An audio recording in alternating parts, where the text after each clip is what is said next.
Here are 3 steps to overcoming people-pleasing behavior and a very surprising source of that behavior, one that you likely have not heard before. And I know this is my first video back in several months, so I just wanted to say a quick thank you to each and every one of you that has so patiently and kindly waited for me. You've stuck around here. I so appreciate it. I was busy building an online spiritual training school, and it took all of my focus and time for the last several months. So thank you. And please know that I read every single one of your comments online, and just the kindness and the encouragement from all of you has been really touching. It meant more to me than you likely know. So just a quick thank you to each and every one of you. And if inner healing and spirituality is of interest to you, I'll put a link down in the description to the school so you can check out more information. And now that the school is launched, I am back and I have so many videos to upload. I'm thrilled. I have some really fun topics to share with all of you. And for anyone that's new, the entire purpose of this channel really is to share my dad's teachings that actually transformed and even saved my life. My dad was a self-realized spiritual teacher, and I spent many years apprenticing with him, training with him, learning about true inner healing and spiritual healing, how to overcome trauma, how to have and navigate healthy, successful relationships, how to succeed at work, and how to develop true inner peace and confidence, to name just a few of the different topics. So those are just some of the topics that you can expect here, in addition to the energy healing, energy protection, energy vampires, you name it. We have a lot coming. And so for the first video back, we're diving into people-pleasing, advocating for yourself, and learning how to stand truly confidently in every situation. So what do I mean by people-pleasing? That can look like putting others on a pedestal, or giving into the wants and needs, or even prioritizing the wants and needs of other people over your own, even if it means sacrificing your own well-being. It can look like saying or doing things to avoid confrontation, even if it goes against your true feelings. Or saying yes to things that you don't actually feel comfortable doing or even want to do, or struggling to advocate for and stand up for yourself in situations. Now, this can often be a trauma response. If you were in a situation, especially in childhood, where your needs were not validated, where you had some kind of abuse or trauma, that can really affect our value, our perception of our value in the world, and this fear of taking up space, this fear of judgment or a lack of acceptance or approval from others. But there's also another way that this can manifest in people's lives. And it actually has to do with one of your favorite movies. Now we'll get into that movie piece in just a moment here, but let's dive into the first step on overcoming people-pleasing behavior. The first step is to identify the environments.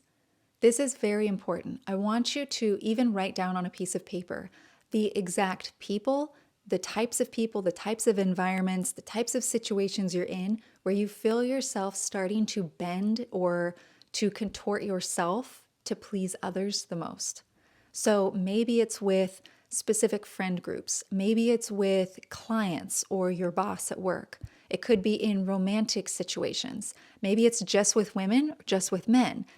Even look at, are there specific personality types that kind of trigger that in you? Is it very forceful, dominating personality types where you suddenly cower? Whatever it is, I want you to get as specific as possible. And again, this is important. You'll see in just a moment why. Once you've made your list of some of those environmental factors, where those behaviors start to leap out the most, we're going to move into step 2, and that is pick a role model. Now, this is where we're going to connect to some of your favorite movies. Historically, in past generations, people would grow up with strong role models and examples of what good, healthy, mature behavior looked like. But that is sorely missing in our world today. So at some level, really, you can't beat yourself up for not demonstrating strong, confident behavior if you didn't have someone to role model that and demonstrate it for you in living color. Your brain is this powerful, intelligent tool, but it has to be calibrated for correct behavior.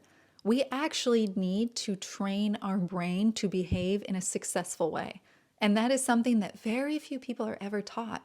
Your brain craves structure and guidance. It wants nothing more than to do a wonderful job for you, but it has to be told what a good job actually looks like. And that's something very funny about the human brain is it loves examples, and the more vivid, the better. It wants to know exactly what you want it to do, what great behavior looks like to you, and then it wants to be rewarded as soon as it's done it. That describes much of how the brain operates. Now, when we're children, growing up, our brains act like sponges, and they're meant to. This is part of our development as humans. As children, we are constantly scanning our environment. We are watching all of the other adults, we're watching other children, we're scanning and studying everything 24/7, trying to figure out how do you behave like an adult in this world. Our brain is this learning machine, and it spends much of our childhood all the way through the teenage years studying and absorbing everything we see around us, all trying desperately to prepare us for adulthood. But what happens if, when you're growing up, you don't have role models of excellent, high, noble behavior? Well, then you start absorbing and taking on the qualities and the personality traits of what you are exposed to. And if we don't have really solid role models around us, what the brain often does is it reaches out to movies, music, and books, especially the ones that we really connect with or we feel a lot of emotional intensity with. Maybe it's favorite movies, favorite songs, and our brain latches onto those and says, oh, that must be what he or she, my person, wants me to do. But very rarely do people, once they reach adulthood, take time to examine what were my influences when I was a kid? Like what books, what movies, what songs were really impactful to you at earlier stages in your life when you were really open and receptive? Who were the main characters that you really connected with? And how did their behavior influence you? It's so rare for adults to take time to look back at that and start examining how their behavior now as adults could be very strongly influenced by the books, the music, and the movies that they were exposed to from early childhood years all the way through their teenage years. This can be such an important exercise. Just this quick reflection on what was really influencing me and how is it influencing my behavior today? So you could look back at your favorite characters, but even maybe the villains or supporting characters in some of your favorite shows and movies growing up, and really examine what was their behavior actually like. Were they more concerned with being popular than being authentic? Were they trying to be everyone's friend and they were just the nice girl or the nice guy and everyone liked them no matter what? Did they cower or bend to bullies? Were they afraid of getting judged and they were nervous and shy and awkward? This is so important to begin looking at and categorizing inside of ourselves. There are millions and millions of adults all over the world today who are actively being influenced by their childhood favorite movies, music, and TV shows. And they don't realize that one of the first steps to coming out of it is simply to bring awareness to it. So we're going to tie all of this back in because I started this step 2 with choosing a role model. Remember how we started talking about how your brain loves to be given structure, expectations, and then to be rewarded when it does the right thing. If we unconsciously chose a role model in the past who displays some people-pleasing behavior and tendencies, it's very likely that we're going to start mimicking that behavior today, even if it causes us pain and suffering in our life. But you can simply change the orders that you're giving your brain. You can adjust what you're telling it to do. And that starts with choosing a new, better, conscious role model.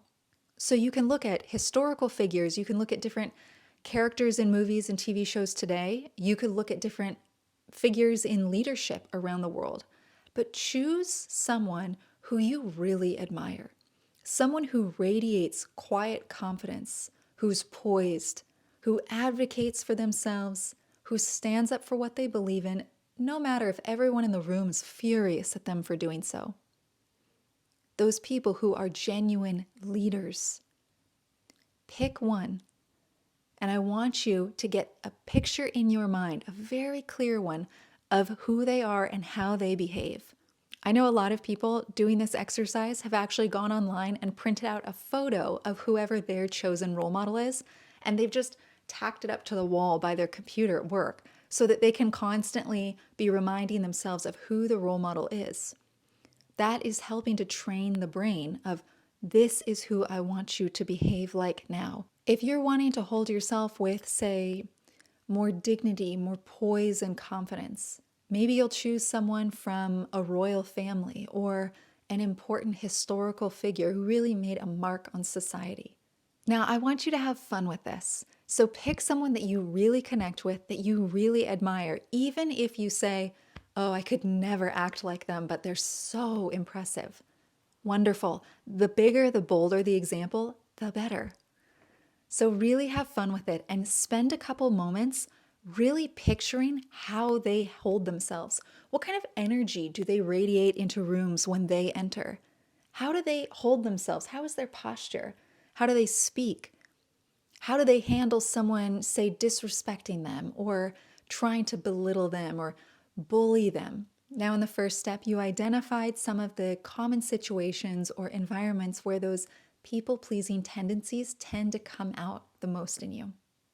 Let's say, just as an example, that you identified work as one, and maybe you have a very intense boss or a coworker with a very forceful personality, and you find yourself getting flustered and anxious, and you don't advocate for yourself, and you just agree with whatever they say. It's just very uncomfortable.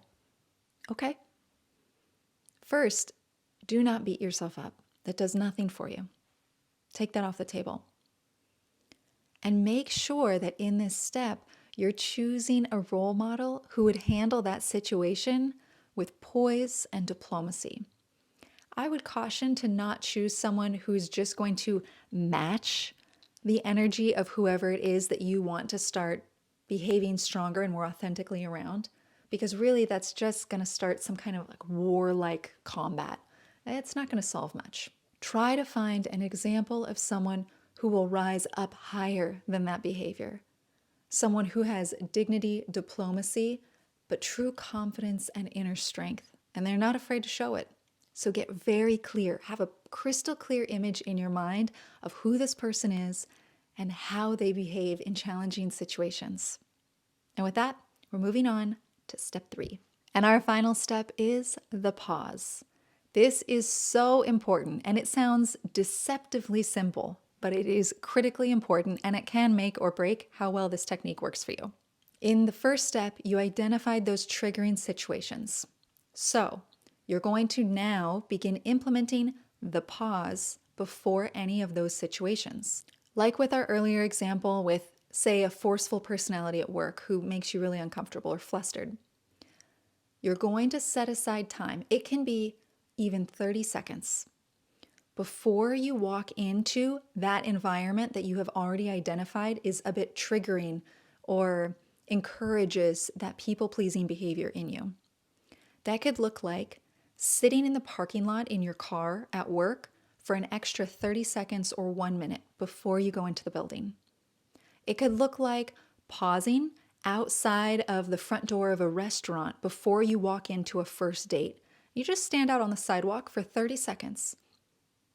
It could look like pausing to pick up a phone call from someone that you find very difficult and challenging to talk with.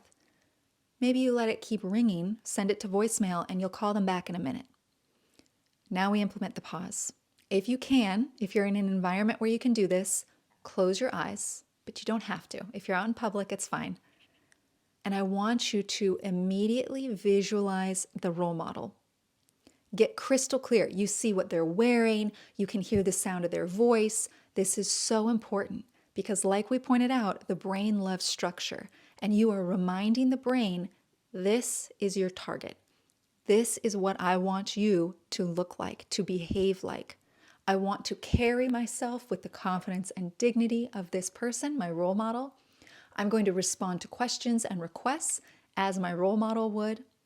You are giving your brain a perfect visual representation of exactly what you expect it to do, and the brain will love you for it. So maybe you're standing outside on the sidewalk outside of the restaurant for 30 seconds, and you just quickly remind yourself of your role model and just picture, you could even picture one challenging question that you think might come up on the date, or some challenging situation in the office, something that you're walking into, and just visualize how your role model would handle that. How would they carry themselves? What would their posture look like? How would they walk into the room? Be crystal clear on this. Give yourself that 30-second to 1-minute long pause to visualize exactly what you expect, exactly what you're aiming towards, and then walk into the challenging situation and watch how much stronger and more authentically you begin behaving. It is remarkable. I have seen people begin improving their behavior in just one day of doing this. But I will remind you, this is a journey. It is a process of unlearning old habits, old behaviors, much of which was an influence from adults around us when we were growing up, and even TV shows and movie. So show yourself some grace. Give yourself a bit of patience here. If you try this once or twice, and then you find that you handle some parts of it better, but then you slipped into some of those old people-pleasing tendencies maybe towards the end, that's okay. That is still reason to celebrate. You just watched your behavior improve that quickly. That's incredible. You should celebrate yourself. Give yourself space to be a human, to grow, to expand, to make mistakes and learn. No one expects you to be perfect on their first try at anything. And that leads us in to the bonus, the fourth step. This is just a little bonus, but it's going to make this even more effective for you. And that is rewarding the brain. You've given your brain this clear picture of what you want it to do. You've helped identify what the influences are that may be contributing to some of those people-pleasing tendencies. And you're trying to put them into action out in the real world, in these situations. The last piece is rewarding your brain for even the smallest step in the right direction. People everywhere tend to default to beating themselves up and judging themselves for imperfection. And as someone who did that herself for years, I can tell you from experience that judging yourself and beating yourself up does not work. Under any circumstance, it does not work, and it will not bring you the results that you desire. What works is positive reinforcement, rewarding the brain for even the tiniest step forward. And what's funny is you can go completely over the top on rewarding and congratulating your brain. I mean, have fun with it. You really can't out or overdo it here, which is pretty funny. And you'll feel that your brain and your body respond. They love this. So this could look like, let's use the example of going on the first date and you're standing outside the restaurant and you visualized whoever your role model is, and then you walked into the date, and maybe the first half of the date, the conversation went really well, and you found yourself behaving much better. And you paused, you gave yourself space to speak the truth. You advocated for yourself. You didn't give in or cower when other people tried to push their agenda on you. You really held yourself well. And maybe you started slipping into some of the old habits towards the end. That's okay. As soon as you leave that date, I want you to go completely over the top and speak out loud. Aloud is very important here. Speak aloud and tell your brain, you did the best job. You are a superstar in my eyes. I am so proud of you. The way you handled ordering drinks, the way that you calmly and confidently ordered your entree was perfection. I'm so grateful for you. I'm so happy and pleased with you. Wonderful job. Lay it on thick. Your brain will love it. Doing this, you are giving your brain its marching orders, and then you are rewarding it for even the smallest step in the right direction. And you will see that your brain starts recognizing what the new patterns are, what the new habits are that you want to develop. And it'll start seeking more of that dopamine hit, more of that positive reinforcement. And that's exactly what you want. Simply bringing more conscious awareness to the influences in our life, to the things around us in our environment that are actually influencing and guiding our behavior is incredibly powerful. And know that it's not permanent. It never is. You can choose today to completely overhaul your life, to transform how you behave. And yes, there will be a journey of unlearning and learning new behavior. Why not have fun with it? Why not show yourself some grace, some patience? Be over the top and reward yourself every time you do something well. And if you make a mistake along the way, celebrate it. A mistake simply means that you are actually trying. And that is something that the vast majority of people on this earth cannot say about themselves. So why not celebrate yourself for trying to grow and improve, for trying to heal from things in the past? You're doing your best, and that is wonderful. So I hope you'll try out these steps to overcoming people-pleasing behavior, and I'd love to hear from you in the comments how it works for you.